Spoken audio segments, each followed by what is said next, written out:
What's up, ladies and gentlemen? It's your boy Honestly Bad, or Albert, and finally I'm going to be going over everything I did to the Kia Forte GT, going over the prices of everything as if you were to do everything today, and of course, was it worth it? So let's go ahead and get into the video. Before we start, like I said, we are going to go over everything I did to the Forte GT on camera, off camera, stuff that didn't get released sadly, but I have all the price totals here, all the mods that was done to the car. Of course, all the links to the videos of the mods are going to be linked in the description. Also, the links to purchase anything, do some more research for yourself, will also be in the description as well. Before we get into it too, towards the end I will go over, how I came to getting the Forte GT, my thought process, and why I bought that car over other ones. Also, kind of at the end too, an update on everything going on in my life as always. So let's go ahead and get into the video. And as always, if you want to support the channel, of course, hitting that subscribe button is always appreciated. Click on the like, of course, leaving comments on any tips, tricks, or even any recommendations for videos. That is always a plus. Also, check out the merch if you want to support a little more. Best selling is this nice little fleece blanket that is actually very soft and a big hit with the ladies. Also, if you want sweatshirts, tees, stuff like that, that's also on there. Any recommendations for merch you want to see, put it in the description as well. Comments, same thing. But anyways, let's get into the video. So starting off, I'm going to kind of go in order of stuff that was on the channel, not necessarily in the order of the mods that I did. Some of them I did before anything, but we're gonna go in order of what's on the channel and then stuff that wasn't included as well. So starting out, we're going to be talking about the 6th element intake. Now, the one that I have on the car, or had on the car, was actually not continued anymore with this 6th element. They updated it with the carbon fiber cold air intake, so I'm using the price for that instead of what I bought. The other one was like $350, but the new one they have out, the carbon fiber one, it's a better quality, it's a nicer looking intake, so I'm still going to use that one as a reference for the price and everything. But of course, if you want to see the install of that, links in the description, and then the link to the carbon fiber intake that's out now is also going to be there as well. But for the intake, if you're to buy the 6th element carbon fiber intake that's out right now, you'll be looking at a nice dollar sign of $429. Now, none of these prices are going to include taxes or shipping, but at the end I'll kind of go over the total for everything for me too. So anyways, after that, 6th element oil catch can. I know I screwed up a little bit on explaining what it does for the car itself, with it being a GDI. It's more to help carbon build up. I know, I'm sorry, but I still kind of explain how that whole system works too in the video towards the end. Very clean, very nice looking catch can. They also have a mount now. You can put it on the passenger side if you don't go 6th element intake route, because you do have to have the 6th element intake to be able to mount it to the driver's side. So with that being said, for that 6th element oil catch can, you will be expected to pay $249 for that bad boy. Next, we have the Boomba trans adapter. I'm going to throw this all together with the Boomba bushings for the shifter and the on-trans bushings, also the Boomba short throw shifter. This is something I didn't do on camera. This was way before. This is one of the first things I did in the car. I got it in. I wanted to install it right away because it does make a pretty decent difference from stock shift feel to having that little adapter plate. If you don't want to go full send with a Boomba short throw shifter, this is a good little cheaper route to get a little shorter throws on it. But if you want more on that, of course, there's more videos, there's links in the description for that shift adapter. That did cost me $125. Now, the Boomba short throw shifters, I was one of the first to have it. I had the prototype. One time I went for the shifter for them. It didn't quite work with the car yet. They revised it, came back a couple months later, and then we got it in. I have a whole video of that thing too. That was an amazing experience. I still think Boomba to this day about that because, as a small YouTuber, I take any opportunity I can get, and that definitely was one that I really appreciated. But for the short throw shifter, you are going to be looking at a pretty price tag of $300, which to me is relatively reasonable because I believe that's still the only one on the market right now for our car. And then if you want to get both the pair of the bushings, the on-trans, and the shifter bushings, you'll be looking at another $101. Now the Pierce downpipe, that is the next one on the list. My exhaust setup, I did have the Pierce downpipe from KDM Tuners. That one did run about $629 right now. Of course, a lot of this stuff I actually got on Black Friday sales. The Boomba short throw shifter I actually got through the partnership. I didn't have to pay for that, but like I said, I'm pricing this out as if you were to buy everything today, right now with today's prices. So Pierce downpipe, you know, I did get the exhaust welded up how I wanted to. I got screwed a little bit on that. Do more research, we'll probably get better pricing. And then also a Dynamax muffler resonator. I use it as a resonator. It's a smaller 2.5-inch resonator. That I got off of eBay. So for the downpipe, like I said, $629. The Pierce, or I'm sorry, the exhaust getting that weld up, I paid $250. Like I said, you could probably get it for $150, $100, I mean $200, depending on the shops by you. And then I did spend $124 on the Dynamax muffler. After that, we have the Boomba Mount. Now we're getting into the stuff I don't have a video of. I have pictures of it. I'm going to show them here for you guys so you can kind of see what they look like too.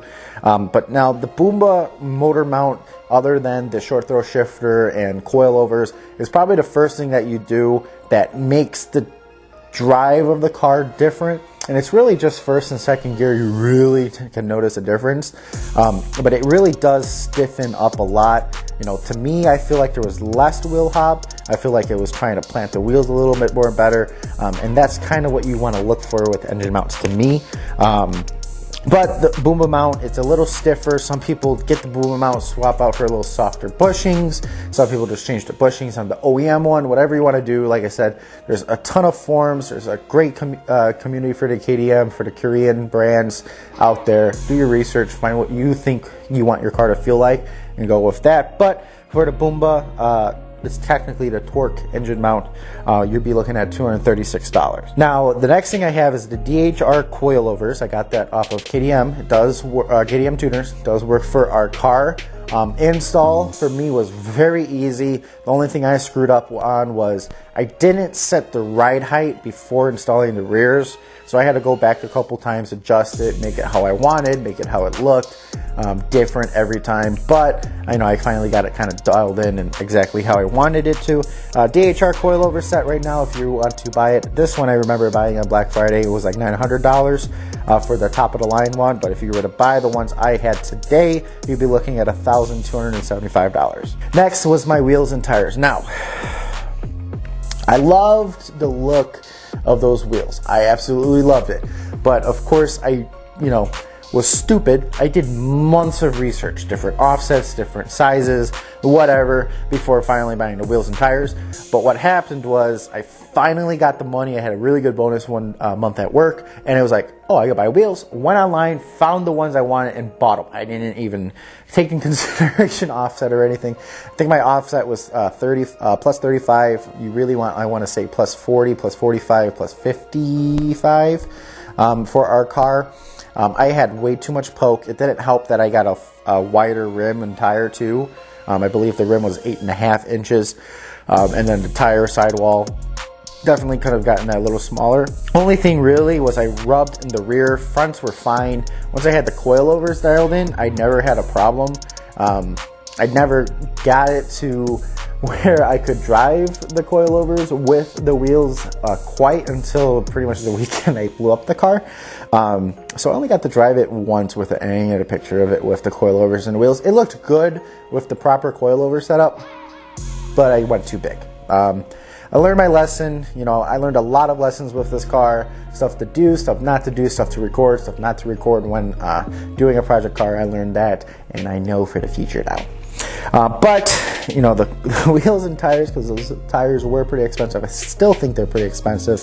Ran me about $2,500 for that wheel and tire setup. I did get some tire pressure monitor sensors in there too, so I could still have that functionality, whatever. Moving on, next was the 6th front mount intercooler. Now I kept saying in previous videos that I'm going to release this video, I'm going to release it, I'm going to make it, I'm going to blah, blah, blah, you know, and when I sat down to edit it, I didn't like it, you know. I didn't get the glamour shots I wanted to get. I didn't get a before and after shot of what it sounded like, and it was more because I just didn't do it. You know, my plan was to do this, the intercooler, the Rev 6 piggyback HGAS plugs, and the Boomba short throw mount. Not necessarily all together, but when I'm recording one due to others, because I'm under the car and doing all of that, you know, I just never took the time to record it, and that's why it's not out. But, you know, here's pictures of everything. It looked mean. The nice thing, too, is you really couldn't tell, because I thought I ordered it with it saying 6 on the front. I guess I didn't, because when it came in, I didn't have it on there. But I did buy the top of the line one. You are going to be looking at $1,099 for the kit. You do get the 6-element blow-off valve, which made it more crisp of a noise, more of a blow-off noise than just doing the bypass valve delete that everyone does, that I did at first with the car. But the 6-element front mount intercooler, the short ram air intake, the exhaust, the car sounded exactly how I imagined it to sound, and I was extremely happy with the results. Next, after the front mount intercooler, I did, like I said, have the Rev 6. Don't remember it being $749. It must have went up, but right now, if you're looking at getting one of those, you are looking at $749 now. What I personally recommend, I would spend an extra $50 and get the EK1 Pro. Yes, you have to buy the ECU calibration thing for the EK1, I'm assuming. Like I said, I haven't really been involved with looking at mods for the car anymore, but I want to say the EK1 Pro, you'll have more tuning capabilities, and we'll be able to open up the ECU a little bit better, and probably get much better results than what you would get on a piggyback like the Rev 6. But like I said, Rev 6, you'd be looking at $749. I personally would recommend spending an extra $50, so $799 for the EK1 Pro that came out with 6, and then obviously any calibrations that you get will be extra. I think they range at like $150 to $300, but that's the route. For example, if I was doing it today, I'd get the EK1 Pro with the calibration. Of course, when you do a EK1 Pro or a Rev 6, you want a colder plug. Everyone runs the HKS plugs. They do very, very well. You'd be probably looking at $135. I had it on my car too. You can't really go wrong with those plugs. Really good proven track history and everything on that too. So, like I said, it comes down to preference, but that is everything short and sweet that I did to the Forte GT. Now, of course, the videos I do have, they're going to be in the links in the description. All of these parts that I'm mentioning are going to be in the links in the description, except the wheels and tires. For some reason, I can't find them on Fitment Industries, but trust me when I say I spent like $2,500 on those bad boys, plus shipping and tax. So, I spent a little too much money, but it is what it is. So, grand total, before taxes and shipping, I hit $8,200 if I was to buy everything today in today's market. Before tax and shipping. After taxes, I know shipping, for example, for the wheels and tires were expensive. What else was expensive? The shipping on the front mount intercooler was expensive. I mean, probably looking at almost 10 grand in modifications for this car, including taxes and shipping. Was it worth it? Now, the thing I always get is I get a lot of hate because everyone's like, well, you blew up your car, you did modded it, blah, blah, blah. But, you know, anytime you beat on a car, you run the risk of breaking something. Anytime you're racing a car, you run the risk of breaking something. Anytime you're modding a car, you run the risk of breaking something. Personally, if I had to go back, I would have upgraded fuel. You know, what ended up happening in cylinder 1 is it got burnt up. You could tell it was running lean. You know, it was all crummy inside. It's only cylinder 1 for some reason. It got starved or something.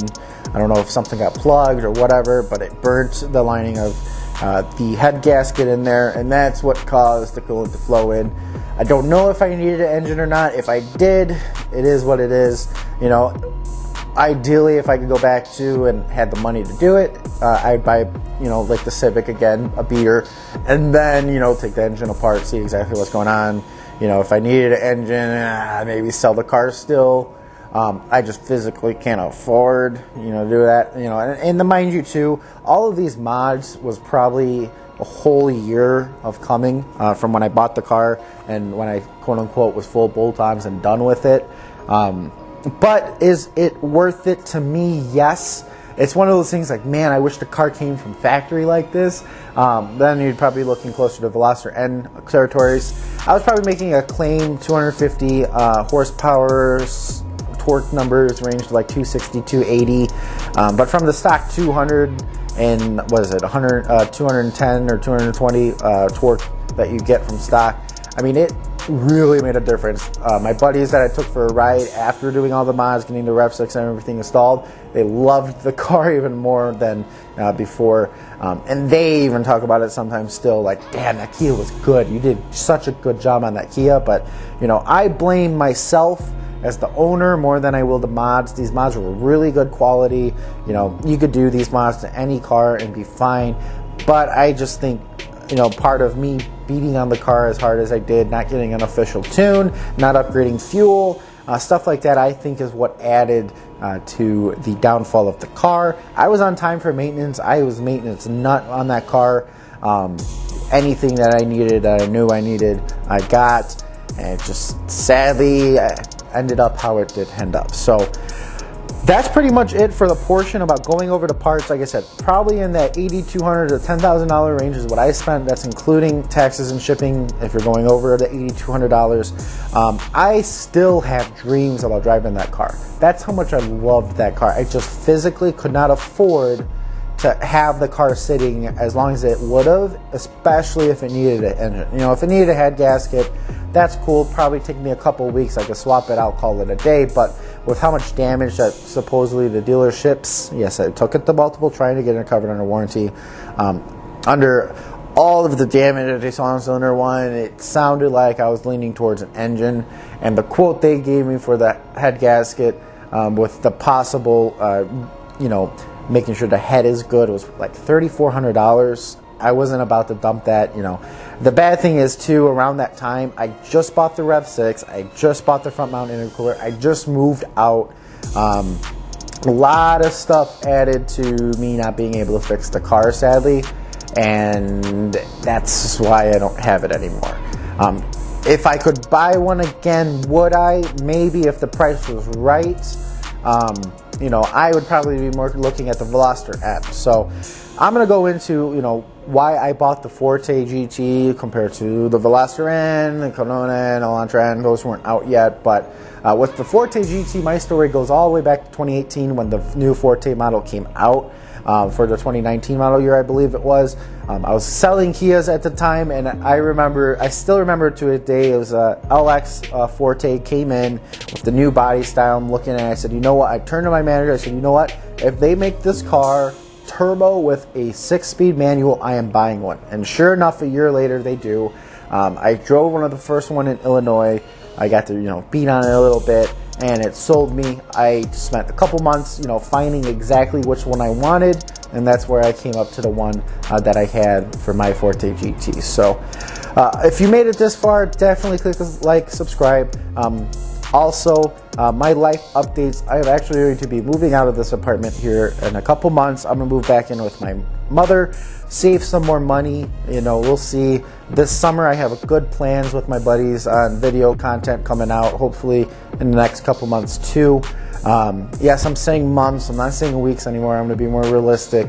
I'm finishing up school. I'm going to be a software engineer. I'm trying to look for that first programming software engineer, software developing job. And then I really have more plans for next year. Right now, I'm just making sure the Civic, you know, lasts till next year, till I can, you know, buy a car I want. You know, if it gets to the point where I have to keep fixing stuff, like I already had to buy new tires. 2 of the rims are bent. I need shocks and springs all the way around. They're all blown out. Good excuse for coilovers, right? We're still in a pretty nasty winter in the Chicagoland area too, but you know, it's more excuses and everything. It's just financially, I was not there last year to get the Civic off the ground with everything going on with COVID. And financially, it's still not there, especially paying for school again.